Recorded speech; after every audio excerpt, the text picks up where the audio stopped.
Mes ngjarjeve më të rënda që ka ndodhur në Kosovë që nga pas lufta është cilësuar sulmi terrorist i 2023-s në Banjsk, Mirsad Kryeziu, polici i njësisë për ndërhyrje të shpejtë, ka qenë dëshmitari i radhës që është dëgjuar në procesin gjyqësor për sulmin në të cilin mbeti i vrarë rreshteri Afrim Bunjaku.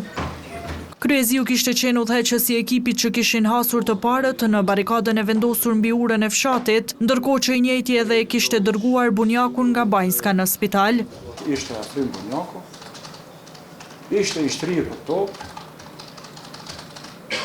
dhe ishte i mbuluar pothuajse në gjak,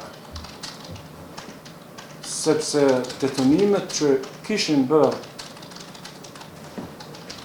nga grupi tashmë terrorist mund të quhet,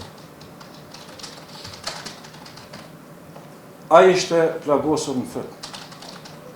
Plaga më e madhe ti ishte në fëtë.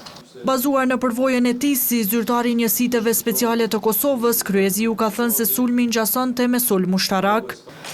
Dhe nuk është rastësisht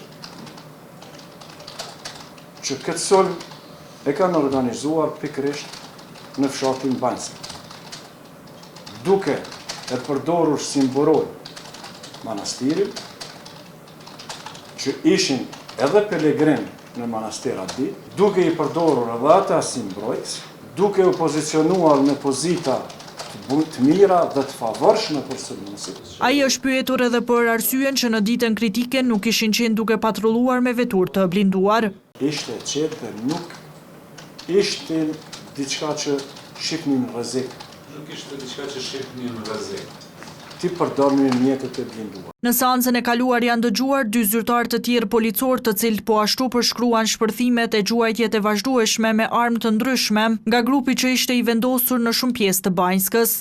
Në këtë proces gjyqësor, i cili ka nisur fundvitin e kaluar, të akuzuar janë Blagoje Spasojević, Dušan Maksimović e Vladimir Tollić, ndërkohë që për 42 të tjerët përfshirë edhe kreun e grupit Milan Radojci, që janë të përfshirë në të njëjtën aktakuzë. Gjykata ka refuzuar kërkesën e prokurorisë për të nisur gjykimin në mungesë.